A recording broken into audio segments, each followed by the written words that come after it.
Fala, fala, fala pessoal, tudo bem com vocês? Aqui é o Andrés Barreto no canal do Andrés Barreto, o seu canal de análises da política do dia. Vou começar a chamar assim, porque é isso que eu tenho feito nos tempos recentes e hoje você vai sair daqui levando consigo mais uma reflexão sobre teatro das tesouras, sistema, establishment, eh, pântano. Todos esses deep state, todos esses conceitos muito importantes aí de política internacional, mas que dialogam muito bem com os vídeos anteriores que eu coloquei aqui no meu canal, falando sobre o Teatro das Tesouras no Brasil, que por muitos anos foi entre PT e PSDB, e que agora está voltando pela porta dos fundos com o auxílio do bolsonarismo permitido, né? Via Tarcísio de Freitas, Ricardo Nunes, né? Essas figuras, esses personagens aí da política do dia em 2024. Mas eu quero. Há uma relação entre esses vídeos temática, né? Por se falar em Teatro das Tesouras, mas eu quero explicar esse conceito, né? Exemplificá-lo mais uma vez por meio da política americana, né? Mais uma vez, né, gente? Esse é um problema muito grande porque muita gente se informa a respeito de política americana pela mídia tradicional, né? Eu falo disso no meu livro aqui, Os Fundamentos do Globalismo, né? Eu falo que a cobertura no Brasil de política externa é muito ruim, mas assim, muito, muito, muito, muito ruim. E uma das tantas evidências disso, eu até peguei um site português aqui, para não dar nenhum tipo de crédito para nada nacional, mas a imprensa europeia também não é lá muito diferente, né? Embora você possa pontualmente encontrar um pouco mais de oposição na imprensa europeia, a turma da mídia oficial toda empolvorosa porque alguns republicanos do sistema, do establishment, do deep state, do chamamento constante para a guerra, estão apoiando a Kamala Harris. Então, e aí a mídia, oh, o Trump é tão mal que até os republicanos estão apoiando a Mamala. E, esse, é- Eles querem conduzir a narrativa para esse sentido. Mas este não é o sentido real, como vocês podem imaginar.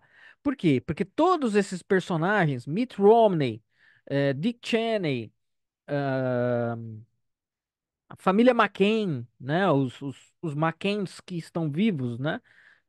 A mulher e a filha do John McCain, se eu não me engano, né? Eh, Enfim, e outros personagens aí da ala neoconservadora do Partido Republicano que é a ala que não gosta do Trump, não gostou dele em momento nenhum. Então, assim, tem uma série de problemas com o grau de evidência, né, o grau de relevância que se está conferindo para o endosso desses personagens. Porque, assim, 98% deles nunca apoiaram o Trump. Então, assim, o que eu quero dizer? Isso não é uma novidade. Não sei por que a surpresa. Isso não é uma novidade. Isso aconteceu em 2016, aconteceu em 2020 e está acontecendo agora. Não há surpresa nenhuma nisso, tá? Mas o que eu quero chamar a atenção com ainda mais ênfase, com ainda mais relevância, é que o que realmente explica o endosso, o apoio destes republicanos tradicionais num certo sentido, porque a ala neocon é uma ala relevante do Partido Republicano, felizmente não é agora a mais relevante, né? Graças ao trumpismo, os MAGA Republicans, né, como eles têm chamado por lá, são, sem dúvida nenhuma, e naturalmente, a ala mais forte, mas esta ala continua existindo e continua tendo a sua influência, até mesmo porque, por ser uma ala muito belicosa, né, ou seja, muitos senhores da guerra, como foi o caso do Dick Cheney, aliás, a esquerda e os democratas, na época do George Bush, em que o Cheney era vice, o tratavam dessa maneira, como um criminoso de guerra, lá eles têm essa palavra, né, warmonger, né, que é uma espécie de gente que fica pedindo guerra o tempo todo, o dia inteiro, né? Era assim que eles eram chamados, o Bush e o Cheney e outros personagens, né? E agora eles estão comemorando o endosso dessas figuras. E o que que isso realmente quer dizer? Quer dizer que conservadores estão indo na direção da Kamala?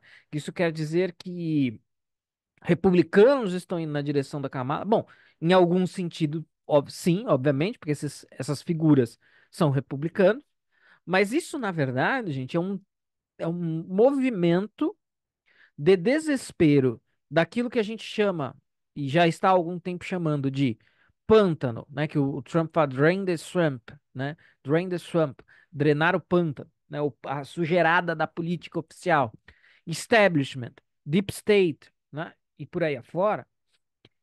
É um movimento dessa turma para manter o teatro das tesouras. Essa é a grande questão.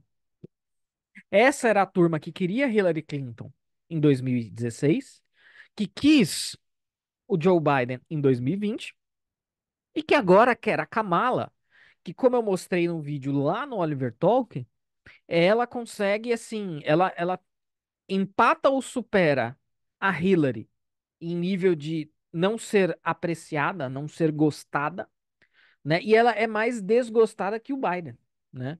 Talvez agora com essa coisa do Biden senil e tal, talvez ali, enfim, esse quadro tenha mudado, mas assim, como eu disse lá e eu repito aqui, ninguém gosta da Kamala. A candidatura acabou caindo no colo dela por uma pressão do Jorge Soros para a remoção do Biden e aquilo que eu falei, é muito difícil você, a cabeça da chapa, sair e não ser o vice a encampar a eleição, se a cabeça da chapa saiu. Então, a coisa meio que obrigatoriamente cai no colo da Kamala Harris. A Kamala Harris não é escolhida porque ela é boa, porque ela é querida, porque ela não sobreviveu às primárias democratas. E o Joe Biden disse, literalmente, como vocês podem conferir por aí, que ela foi escolhida porque ela é parte da cota. Ele queria uma mulher não branca e ele escolheu a Kamala Harris porque ela cumpre esse papel. Até no último debate, o Trump falou. O Biden odeia ela, né? E é bem provável que isso seja verdade. É bem provável que isso fosse verdade lá atrás, e é mais provável ainda que seja verdade hoje, que eles trabalharam juntos, então ele teve a oportunidade ainda de conhecê-la um pouco mais e um pouco melhor. Então ninguém gosta da Kamala. Só que ficaria muito mais trabalhoso e muito mais sem sentido escolher alguém que não fosse a Kamala a vice do Biden para dar prosseguimento na candidatura, né? Isso pegaria ainda pior, pegaria mal num nível ainda mais elevado do que já pegou fazer essa mudança de última hora, depois de tudo que vinha sendo dito e falado. Mas esses republicanos todos, então, apoiando não apenas um democrata, uma democrata, mas uma candidata tão ruim, tão desgostada como a Kamala Harris, só mostra uma coisa: para esses caras, o que vale é a manutenção do status quo, do establishment, dos grandes figurões do deep state, né? Esses caras querem, porque querem manter essas coisas todas tal como elas estão. Mesmo que o Trump, porque alguns críticos do Trump conservadores vão dizer, mas o Trump não drenou o pântano em 2016, por que que ele vai drenar agora? Pode ser, pode ser. Mas mesmo que ele não seja essa Brastemp toda, o Trump, né? E a gente está em 2024, então essa é uma análise muito legítima e muito possível. Embora eu continue apoiando o Trump muito, porque eu acho que o Trump tem uma aura incrível, né? Entre outras virtudes.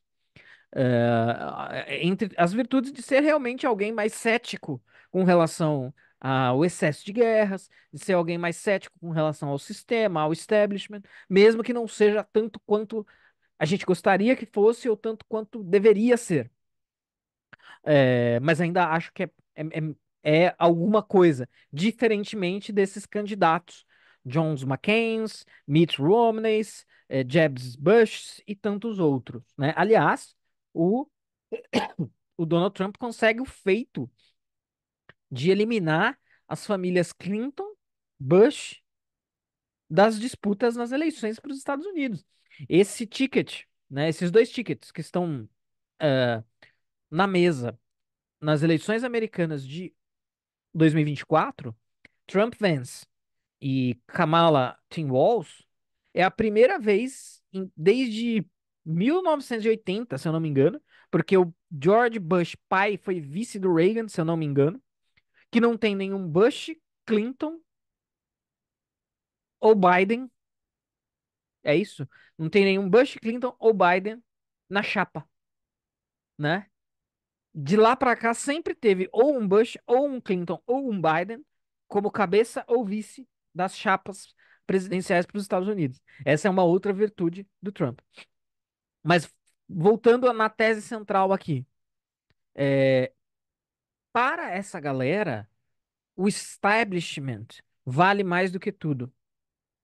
As divergências entre republicanos e democratas, que pareciam tão acentuadas quando o republicano era o George W. Bush e o vice era o Dick Cheney, elas são superficiais se postas em contraste com a possibilidade de enfraquecimento do establishment, do sistema. Então, para esses caras, tanto faz se é um Bush ou se é um Clinton. O importante é que o sistema continue de pé, sendo um Bush ou um Clinton, né? E nesse sentido é muito interessante a gente observar que os Estados Unidos tinha a sua, e isso está sendo explicitado ó, muito mais e muito melhor agora, a sua versão do teatro das tesouras, né? Claro, os partidos inevitavelmente querem ganhar, mas assim, eles preferem perder se ficar garantido que eles intercalarão o poder entre eles. Esse é o grande teatro das tesouras. Então os caras brigavam, se xingavam, como eu disse, né? Toda essa turma, Mitt Romney, John McCain, Dick Cheney, Liz Cheney, ahn, os McCains, todos eles eh, eram acusados de tudo que o Trump é acusado agora, né? E isso não é figura de linguagem, isso é literal, né? O Mitt Romney foi acusado de ser nazista, de ser racista, todo o pacote completo de coisas, né? Mas agora todos eles são amigos. Porque o sistema que os sustenta vale mais do que todos eles. O que também é óbvio, né? Eles são os ventrílocos, as marionetes, os rostos que estão ali na frente, quando os verdadeiros patrões estão movendo as cordinhas por trás. Então, a manutenção desse sistema é mais importante que tudo. O que leva essas figuras a se apoiarem entre si numa ocasião como essa, onde tem mais uma vez um Donald Trump. é, na parada. E é por isso, isso também é uma virtude do Trump. Veja, se o Trump fosse tão ruim quanto às vezes alguns críticos conservadores do Trump querem dizer que ele fosse tão assim frouxo, para usar a expressão que certamente eles conhecem, essa turma toda não estaria fazendo essa movimentação toda. Então, ao mesmo tempo que ele não é a Brastemp que talvez a gente queira, ele também é de fato uma pedrinha no sapato. E só por isso ele já merece nosso apoio. Ele é uma pedrinha no sapato na agenda dessa turma, que é a Agenda 2030, o globalismo, a guerra perene, etc, etc. Tudo aquilo que o Donald Trump põe em xeque, tá? E aí a gente volta agora, né? Essa é a minha tese central do vídeo. A gente volta, no meu entendimento, para a questão brasileira. E por isso que eu reforço a minha tese, porque eu não votarei em Ricardo Nunes. Porque votar no Ricardo. Sabe o que que é votar no Ricardo Nunes? É votar na Kamala Harris. É a mesma coisa. É a mesma coisa em diversos sentidos. Na plasticidade, né? Plasticidade no sentido assim, de algo fake, né? Algo feito de plástico, né? Nos discursos, nas agendas, nas pautas, né? A Kamala Harris também está brincando de conservador agora, né? Algumas semanas atrás, é, o Trump até brincou, né? Ela está copiando todas as minhas políticas na campanha, porque precisa pescar aquele voto, não talvez conservador, mas aquele voto independente. É isso que a turma do Teatro das Tesouras no Brasil já foi o Aécio Neves, já foi o Geraldo Alckmin, já foi o José Serra, já foi o Dória, já foi um monte de gente, né? Eles jogam umas migalhinhas para, digamos assim, os independentes e os conservadores, pescam esses caras, né? Garantem o voto com eles e depois dão um belo de um chute no traseiro. Com o caso do Ricardo Nunes, a gente tem até uma vantagem, que esse chute já não é nem que ele vai dar, ele já deu e ele já disse que vai dar de novo. Porque ele já disse que aceita o apoio, mas não aceita as pautas. Por isso que eu não caio nessa. Entendo todos os argumentos, pessoas que eu gosto e admiro estão argumentando numa outra direção, mas eu não aceito. Para mim, não tem nada de diferente do que a gente já tinha quando imperava o nosso teatro das tesouras aqui. Isso tudo é um joguete para manter os mesmos no poder, o sistema, o nosso sistema, o nosso establishment, o nosso deep state, que é o Gilberto Kassab, né, que é enfim, essas figuras que atuam nos bastidores. Na verdade, isso nem chega a ser o deep state, né, mas enfim, essas figuras centrônicas que comandam a coisa de verdade dos bastidores e que, por sua vez, se reportam ainda a chefes maiores, né? Eu não vou compactuar com isso novamente e eu não vou compactuar com isso mais. Mesmo que seja. Porque, veja, qual é o ponto que a gente consegue ver com clareza? Porque o pessoal fala assim, mas e o Boulos? E se o Boulos ganhar? E eu tenho dito, que se dane. Quando era o Mitt Romney e o Barack Obama, mas e se o Mitt Romney ganhar? E se o Barack Obama? É a mesma coisa, é a mesma merda. Os caras defendem, adoram o mesmo bezerro de ouro. As divergências são aparentes. Tanto é que agora o Mitt Romney está apoiando a Kamala Harris. Por quê? Porque o essencial não é, não toca nas divergências, não diz respeito às divergências.